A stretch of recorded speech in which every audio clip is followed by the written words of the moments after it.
Olá, estudantes! Tudo bem com vocês? Sejam bem-vindos a mais uma aula de língua portuguesa aqui no Dever em Casa na TV. Eu sou o professor Matheus Lima. E eu sou a professora Daniela Lima. Somos professores de língua portuguesa. O tema da nossa aula de hoje é os textos e suas escritas. Hoje vamos entender melhor sobre semelhanças e diferença entre os textos. E não se esqueçam de marcar a presença de vocês na nossa aula de hoje. É muito importante. É só apontar a câmera do celular para o QR Code que aparece aí na tela, preencher o formulário e registrar as suas presenças. Antes de começarmos a aula, vou passar algumas informações sobre ela para vocês que nos assistem. Esta aula foi planejada para as turmas de 8º ano do ensino fundamental. Trabalha a habilidade de identificar em textos lidos ou de produção própria, agrupamento de orações em períodos, diferenciando coordenação de subordinação. E como objetivos específicos, essa aula busca apresentar, por meio de exemplos literários, como os textos possuem semelhanças e diferenças, destacando as relações de subordinação e de coordenação verbais. Informações dadas, vamos começar a aula? Vocês já pararam para pensar em como existem vários tipos de textos diferentes? E que em cada um deles tem uma função diferente e é escrito de uma maneira diferente? Vamos pensar, por exemplo, no gênero receita. Vamos preencher essa tabelinha aqui juntos. Primeiro, vamos pensar. O gênero receita tem qual função? Olha, o mais comum é ensinar como fazer um prato salgado, uma sobremesa, um tipo de molho. Também temos receitas que ensinam truques de limpeza, por exemplo. Então, vamos colocar aqui, nessa parte, que a receita serve para ensinar a preparar pratos culinários e outras preparações. Agora, pense um pouquinho em casa. De que forma a receita é escrita? É uma lista? Vai narrando o preparo? Dá ordens? Um tempinho para vocês pensarem.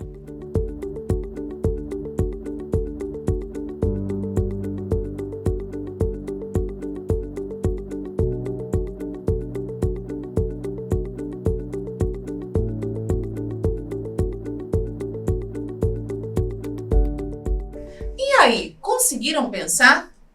Geralmente, a receita apresenta primeiro os ingredientes em forma de lista, junto com as medidas certas. Depois, temos o modo de preparo da receita, que também pode ser listado ou escrito como um texto em parágrafos. Existem aquelas receitas que colocam também o tempo de preparo, o rendimento, entre outros.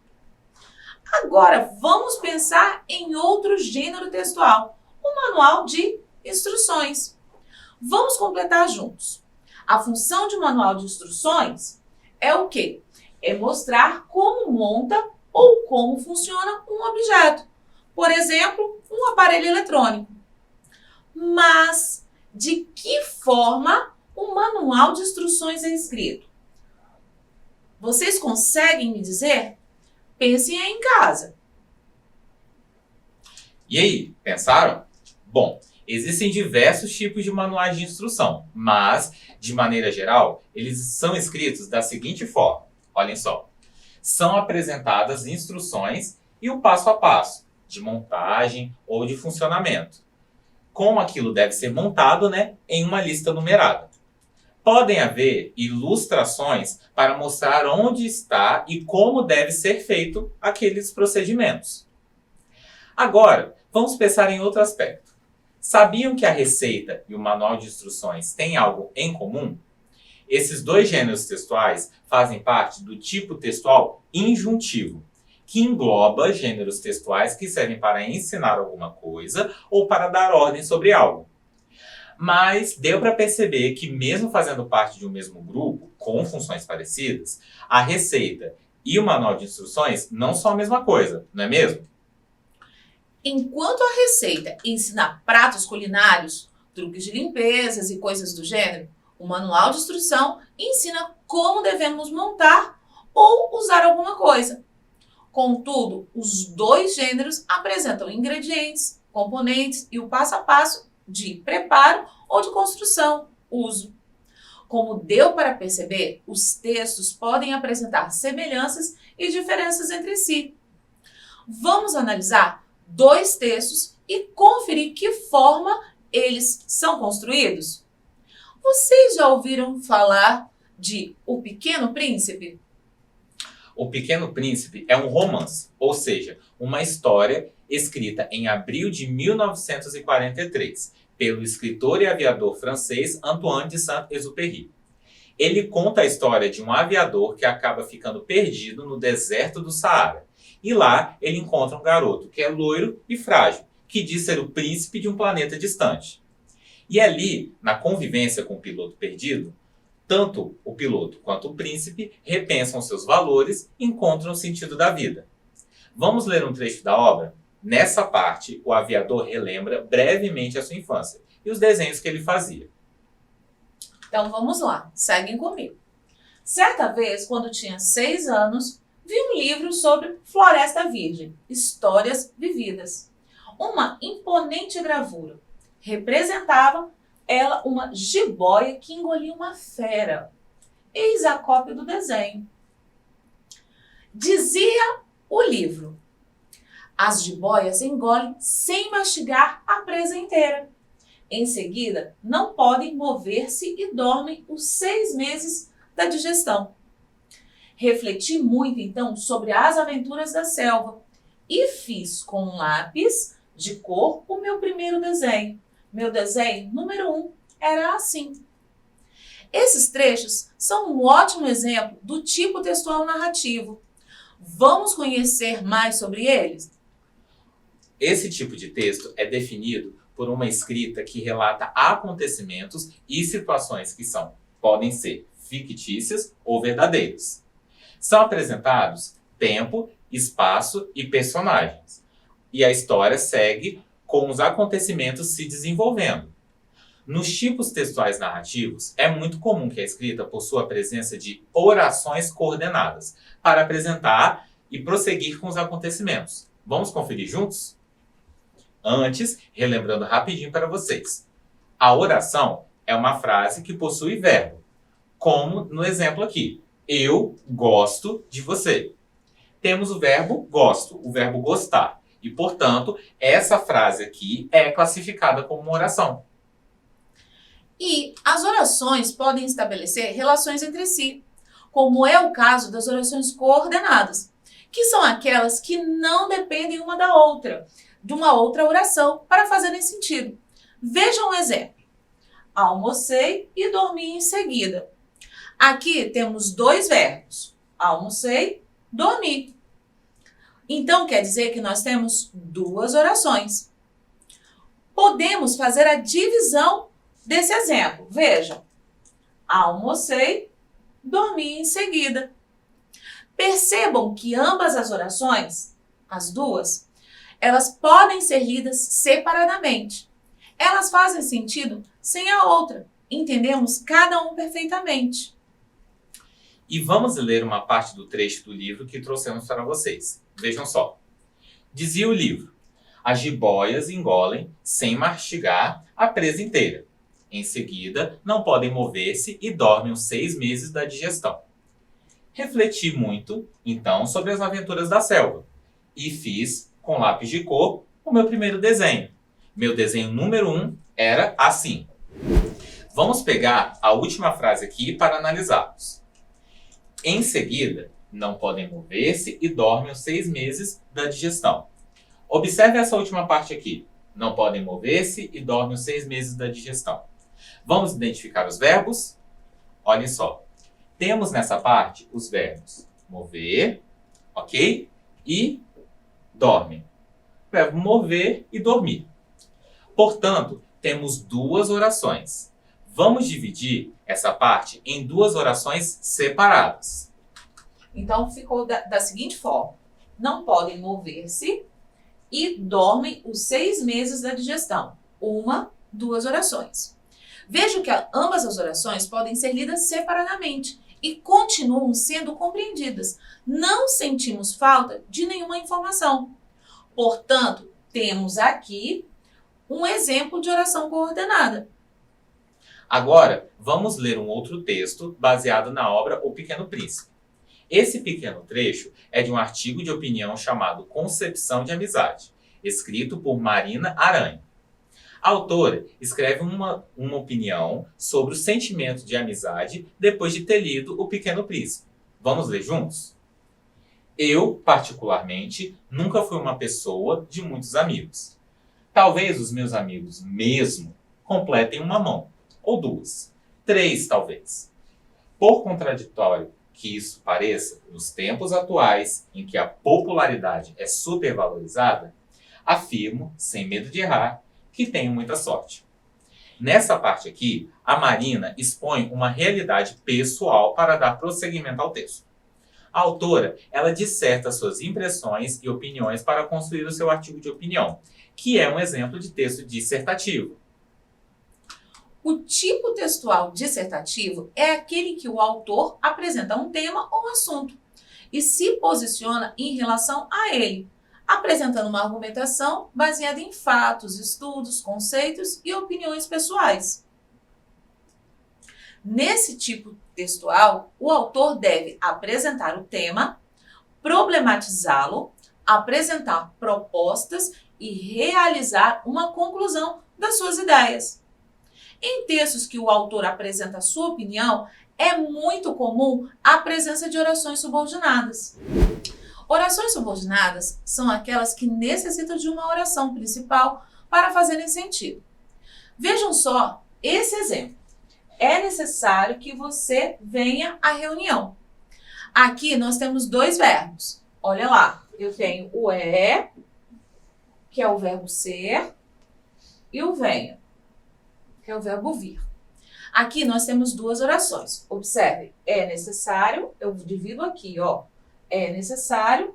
Aqui eu tenho a segunda, ó. Aqui eu tenho uma e aqui eu tenho duas orações. Que você venha à reunião. Eu tenho duas orações. Bom, o que acontece? Vamos ler cada uma separadamente? Vamos lá. É necessário. Percebam que a frase ela não consegue existir sozinha. É importante, é necessário, a gente não entende o que ela quer dizer. Agora vejam essa, que você venha à reunião. Percebam que essa frase pede algo a mais. Pede uma informação para que a informação fique completa. As duas orações, uma depende da outra, para que possamos fazer entender a informação. Observe uma coisa. É necessário, se eu falar somente isso, eu não entendo. Que você venha à reunião, também não. Agora, se nós lermos juntas, a gente consegue entender. Vejam, é necessário que você venha. Uma depende da outra. Exatamente. E agora, vamos reler uma parte do artigo da Marina Aranha que eu trouxe para vocês. Olhem só.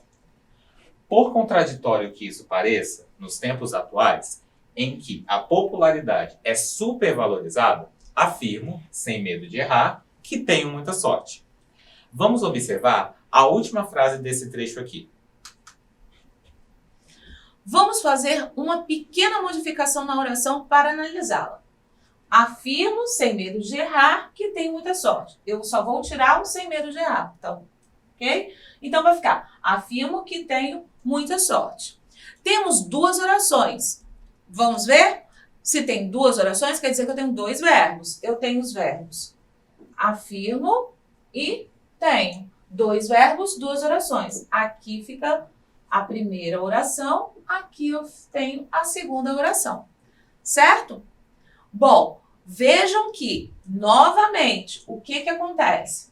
A primeira oração, ela depende da segunda. Por quê? Porque a gente não consegue entendê-las separadamente. Observe. Afirmo. Se eu perguntar afirmo, você me entende, Matheus? Não.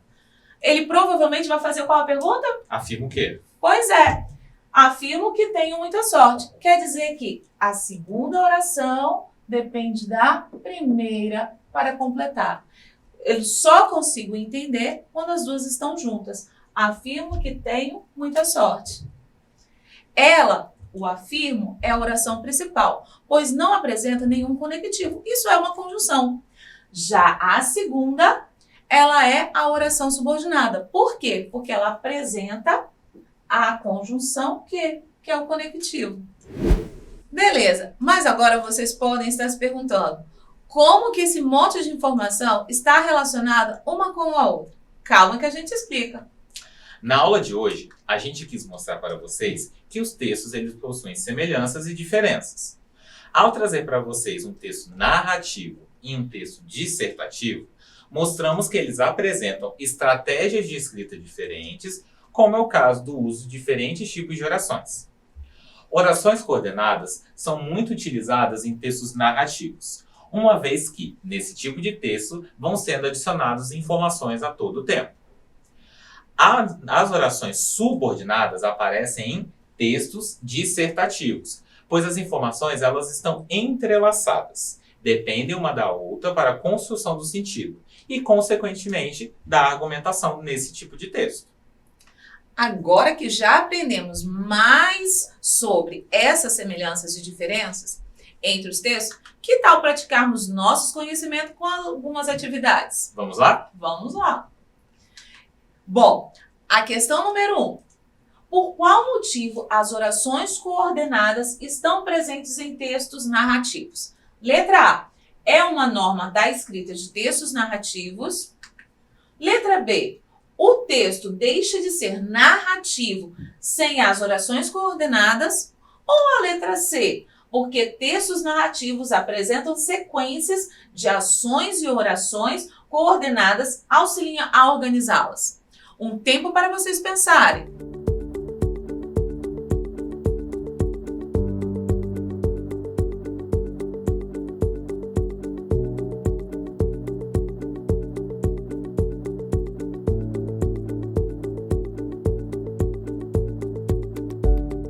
Resposta da questão 1 é a letra C. Por quê? Textos narrativos apresentam sequências de ações e as orações coordenadas auxiliam a organizá-las. Quer dizer que as orações são independentes. Exatamente. E agora, questão número 2. Expliquem, com suas palavras, por que temos a presença de orações subordinadas em textos dissertativos. Pensem mais um pouquinho em casa.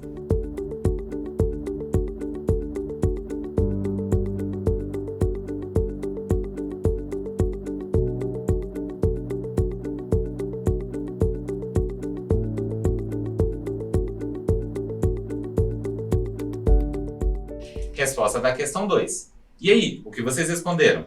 Olha, aposto que foram boas respostas. Vocês só precisam se atentar na ideia principal, que é: os textos dissertativos, eles possuem ideias entrelaçadas e informações que sempre vão retomando uma a outra.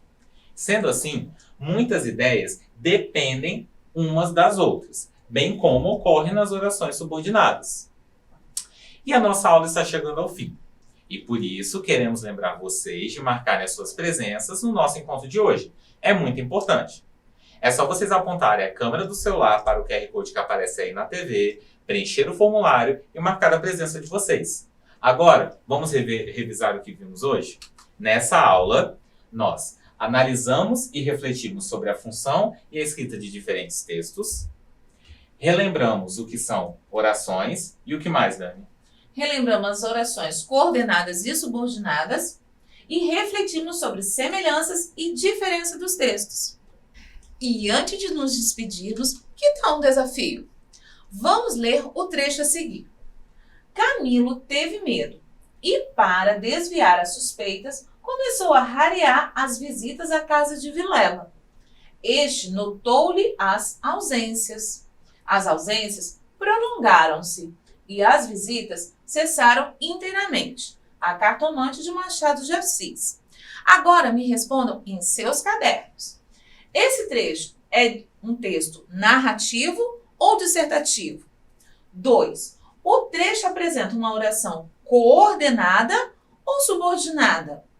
E 3. Identifique a oração e seus verbos. Depois de escrever em seus cadernos, tirem fotos e enviem para o nosso WhatsApp do Dever em Casa na TV.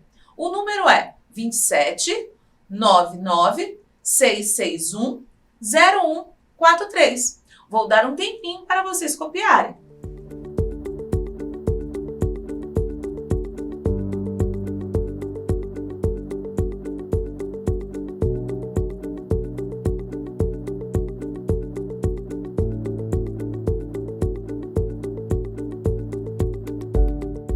E a nossa aula chegou ao fim. E antes de nos despedirmos, queremos lembrar vocês de seguirem as nossas redes sociais, o Facebook e o Instagram, que é o @Dever em Casa na TV, e acessarem o nosso site, tvdeverimcasa.com.br. Lá vocês conferem toda a nossa programação, além de poderem ver e rever as aulas exibidas aqui nos nossos canais. Muito obrigada pela atenção de vocês. Fiquem bem e se cuidem. E não se esqueçam, Mesmo distantes, estamos juntos. Tchau, tchau. Tchau.